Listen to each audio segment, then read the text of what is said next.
It's episode 6. So let's get stuck into pulling the front end of this car apart. But before we do that, YouTube comments. Question from Keg and Beer. Keen for you to talk about what mods you have planned. Engine, mini tubs.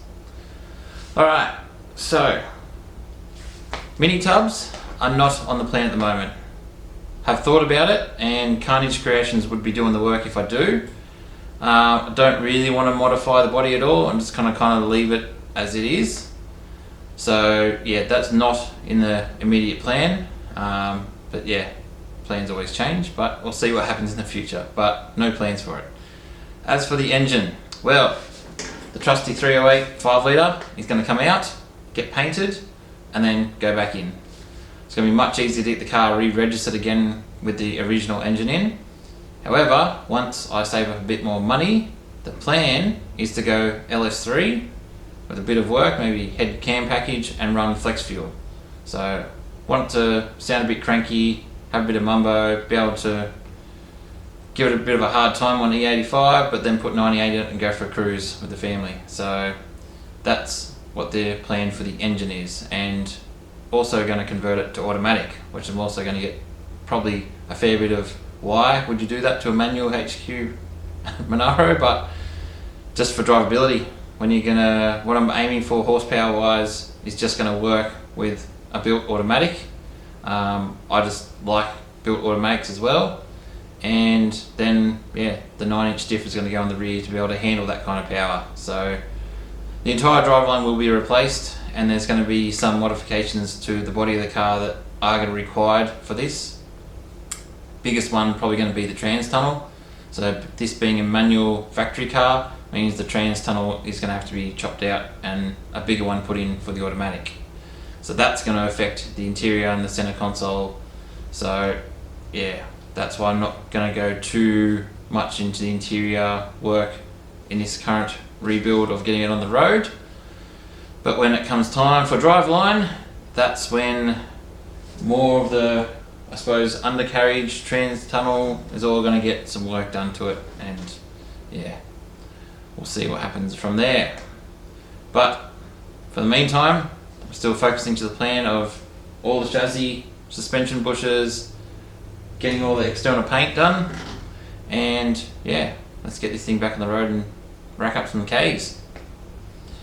Alright, so let's get stuck into it.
So Marlene, What? just have a look at these pictures of these cars.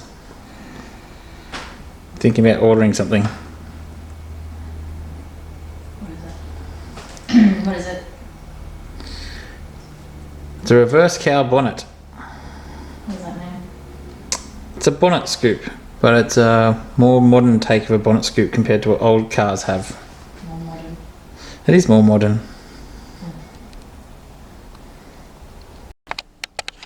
So this is what I'm looking at. There it is in purple. It's ridiculous. There is it on the black and yellow car. It's ridiculous. Look, even on these Hot Wheels it's fine. It's ridiculous. Looks like a dick nose. Dick nose. Dick nose. If your engine's not that big, why do you need that? Because it looks good. Everyone's going to know you basically got socks down your pants. What are you overcompensating for? Nothing. It looks like a dick nose. Like a penis face. Your car's going to look like a penis face driving down the highway. I beg to differ. I'm beg to differ. Anyway, Well, it's your reputation. it's ordered. It's ordered. Dick nose, man. Massive dick nose. It's a Friday night. Gonna have a few beers, work on the car, listen to some tunes. So let's get stuck into it.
So Dean came around last night.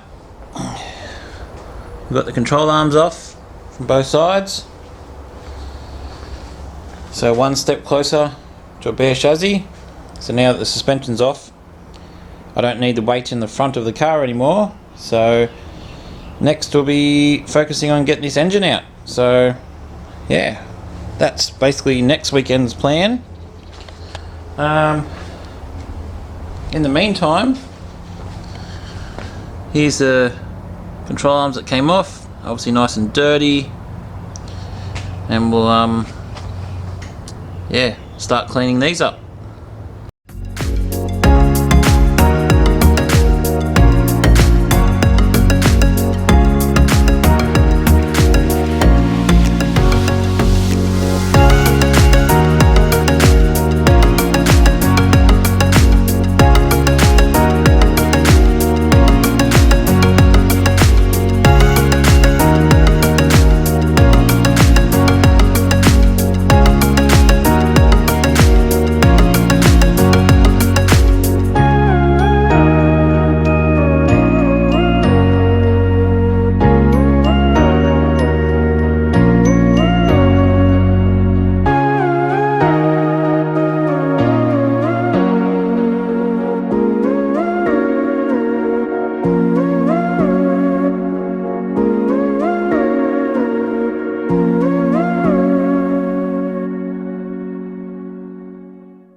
So the control arms are all apart. I've got the top control arm ball joints out, the bushes out, the spindle's separate. Up to the lower control arm now. So I've got to get these bushes out and that ball joint off. So I bought this kit from Sydney Tools that, well, can hopefully do the job for me. I have a press, but obviously the press can't go all the way through straight onto another bush. So we'll use this to at least get one out, and then maybe we can use the press for the other one. Well, we'll see how we go. Maybe we'll use the press for both. But I've got these sleeves, which are the parts that I really wanted. So now I've got some varying sizes of them. Nothing can stop me. So one of the first things I'm going to do is, obviously this bit here isn't supported with any bracing. So I'm going to cut some, well, some people call ore thread or booker rod. It's just threaded rod basically, and cut it to length, put some nuts on it so I can create some little spaces to keep the arm nice and square. So let's do that first. So I measured the inside gap to about 40 mil. So we'll cut this threaded rod maybe like 38 or thereabouts, a bit shorter than it needs to be, and we'll just wind the nuts out to make it nice and snug.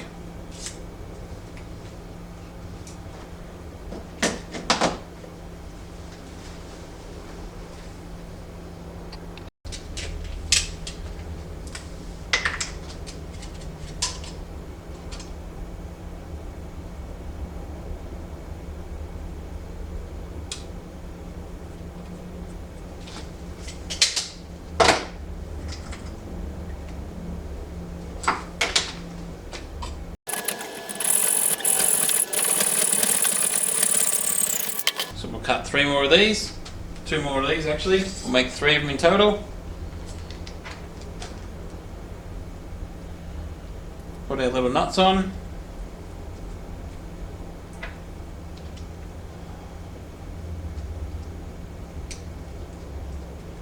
And we've got an adjustable spacer. And if you're curious as to what I was doing in the vise, well, I've got all thread rod, but these are the Aeroflow nylon vice clamps. Now obviously if I use both of them, the hole is actually too big, so I just used half of it to hold it square, and that's how I hold a perfectly round thing in the vise. So that's a winner.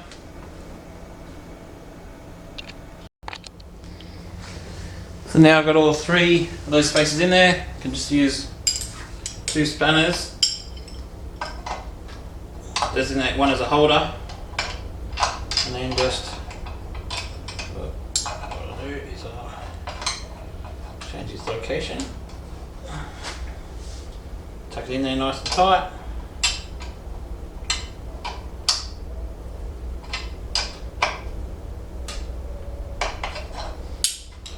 Snug, so compression won't go and move it.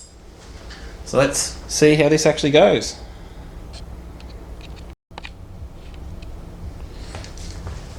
Bit of WD-40.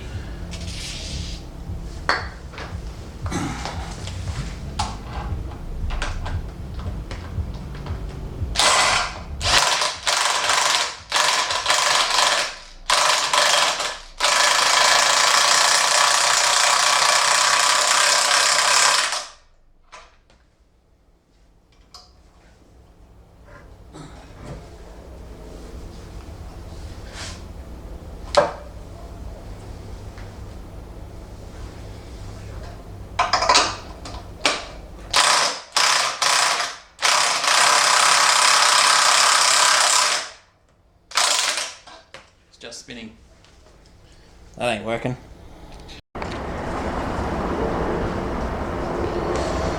Attempt number 2. This time with this flipped around the other way. Yep.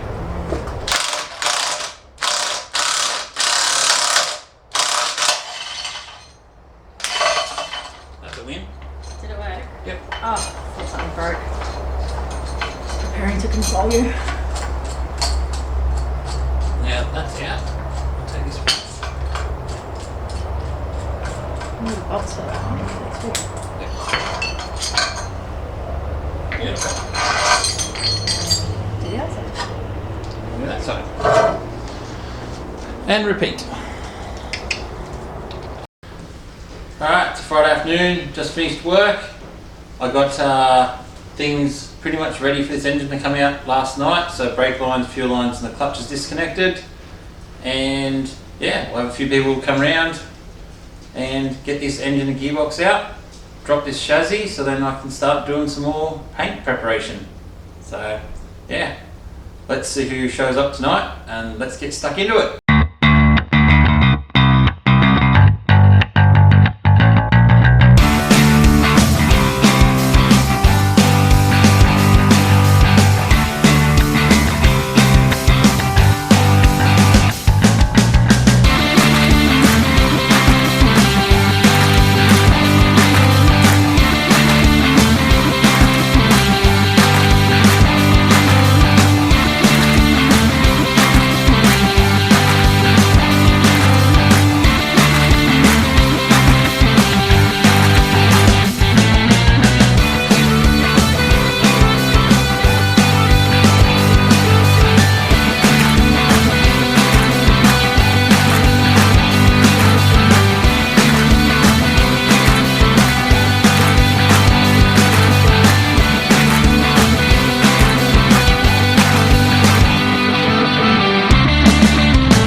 Just do that, get one of them.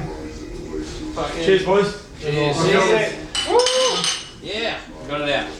I can spray that in there. So good, so cold, so refreshing. So good. Yes! Best way public. So I just want to give a shout out to those who came last night and gave us a hand. So Calais, Tick Auto, Sus One for You, and Joel. So cheers guys, and yeah, let's keep moving on this car. So here's the bushes that come out.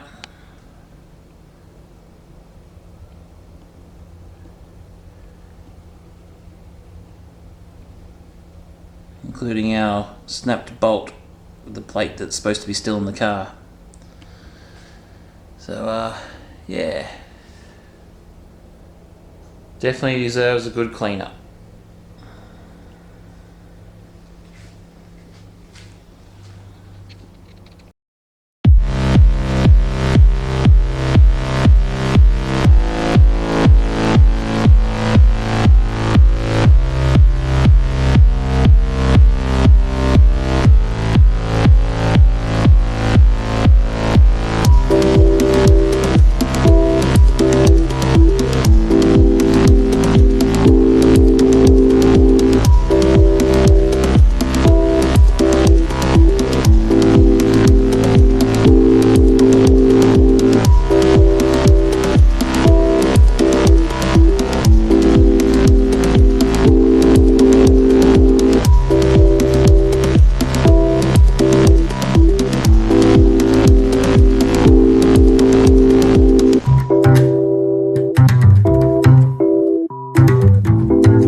Alright, so the memory card got full the other day when I was stripping the chassis, so you didn't quite get to see how far I got.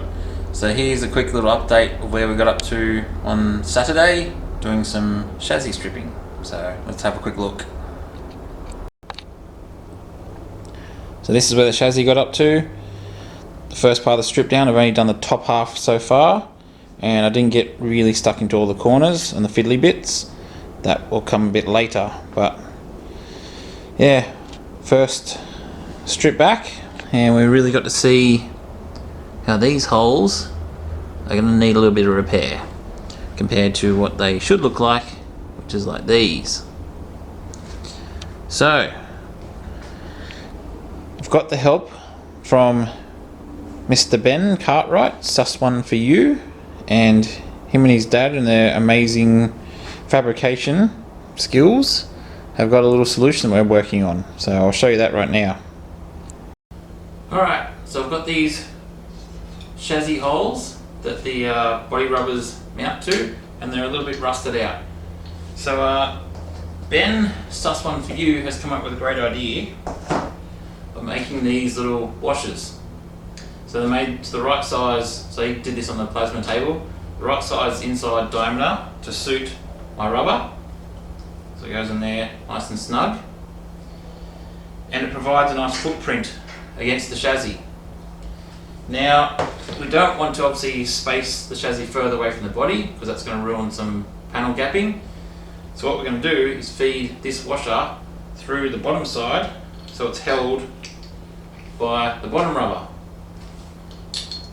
Because it's been cut perfectly to size, I just put the bench grinder on the side just to square off two sides to give it an extra mil clearance, and then I can feed it up through the gap, and then put my bolt up there to hold it in place. So yeah, Ben's done a great job of coming up with a solution for this, so I'll probably do that to all four front ones because the four rear ones don't really need it, they're in really good shape. So yeah, I think we might put these in position, maybe drill a couple of holes and weld them into position so they don't move around for any reason. So yeah, Ben has definitely come to the rescue on this one. Cheers, mate.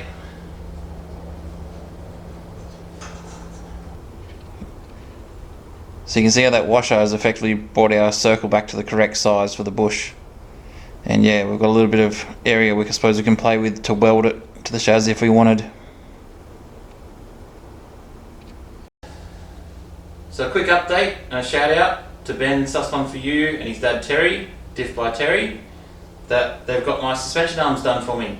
All sandblasted and cleaned up. They were in a caustic soda bath for a week, then hid in the sandblaster, and yeah, now they're all cleaned up, ready for paint. So yeah, let's get stuck into it. So the control arms are painted, 2 coats, both sides. Turned out alright again for a brush job, particularly on the top side. Spindles, steering arms, other bracket things. So the next thing I'll do is under the car. So I've created my little hideaway. I'm going to lay on my back and get dirty by looking up and cleaning where the chassis bolts to the car. So that's going to be my Friday night. Alright, today's little update. The chassis is outside because I'm continuing to strip it down. And to do that, along with my little burnisher, camera wheel and whatnot, I've also been using a little soda blaster attachment for the compressor and a small little sandblaster one I got off eBay. So between the two, picking whether I use some soda or sand to get into some of the sections that are a little bit difficult with the camera wheel and the burnisher. Now I didn't really film it because it's quite a messy process, you can't really see much, but I'll sort of show you what the setup was. So I had my gazebo set up here, I had some curtains draped around the side, and then the wind got stuck into it and it went for a fly over the fence. So this is what it looks like now. So it served its purpose for most of the day, then the wind destroyed it. Alright, we've got the chassis into bare metal, both top and bottom and on the insides as much as I can.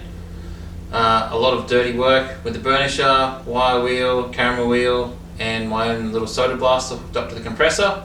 So we will give it a wipe down with some wax and grease remover, then hit it with some rust blast from the KBS chassis coater kit, and then we'll hit it with some rust seal. I'm just going to brush it on for the frame. So we'll do the bottom side first. So then when I can flip it to the top side, we're going to weld in our little rubber repair rings. So Ben Sus1 for you is going to come around and do that. But first I'm going to paint the bottom side at least before we flip it over. So let's get stuck into it.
So here we are, 3 coats done on the underside. So not too bad for a brush job again. Not perfect, but pretty damn good. So next we'll be flipping it over and doing the top side after we've done our little rubber mount repair. Well, it's a Friday night. As you can see, I'm pretty dirty because I've been continuing on preparing the chassis for the top half of paint, and I also decided to start getting the firewall ready for stripping back. So as you can see, I've removed the top grill, so I get the wiper arms off, so I get the wiper motor off, master cylinder off, and going to work my way around this firewall to give it a bit of a clean up and paint of black. So let's get this thing cleaned up.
Now for the next bit of the firewall, I've got this marquee that I've managed to salvage from the wrecked one from the other day, and I'm going to throw some plastic sheets over it, box myself in around the firewall and try and contain my mess. So I'll show you the footage after that is done.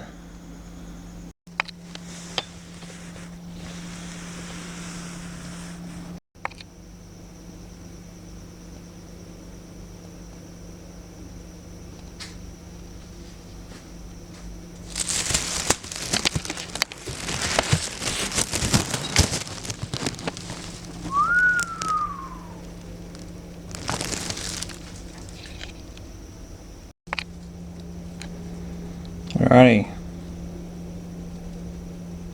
so it's 11:30 at night and I've finally finished getting this pretty much back to bare metal. A little bit behind the brake booster, can't quite get to with the tools, but for the most part I can now take down my forensic tent. Yeah.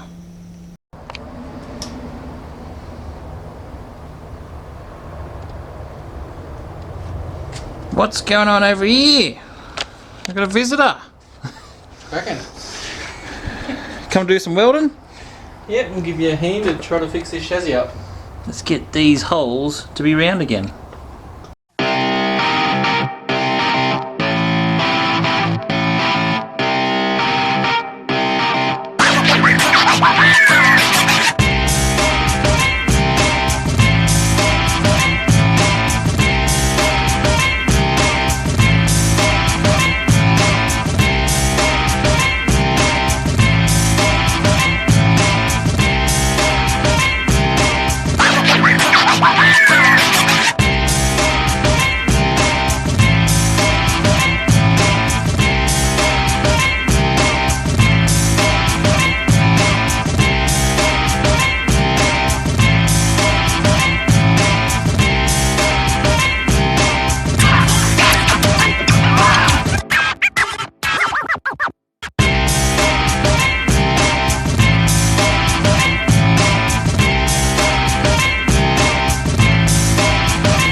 So let's have a look at these welds nice and close up. And this is before I've done any grinding to flatten them out. You can see it's awesome. So much better than what it was.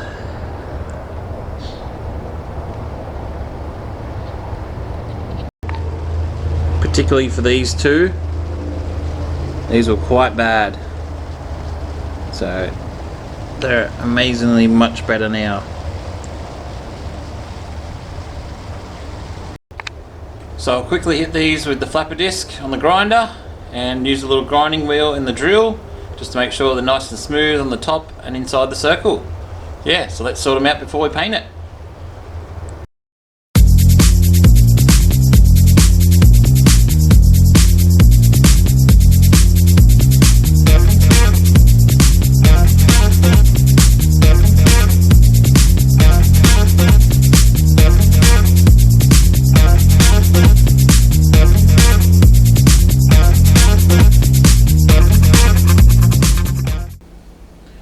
So before I get stuck into painting this chassis, just want to give a big shout out and thank you to Ben Sus1for You Cartwright. He's come up with a design to fix my problem, fabricated the pieces, brought his welder over on a Monday night and welded in, so my chassis is now all repaired, ready for me to continue. So cheers Ben, really appreciate it. So for anyone else watching this video, go like his page, buy a shirt from him, buy a sticker from him, and yeah, shout him a beer too, on me. So yeah. But what I might do is we're actually going to leave this episode right here, and we're going to kick off the next episode in continuing what we've just got up to. So this is it for episode 6. Stay tuned for episode 7.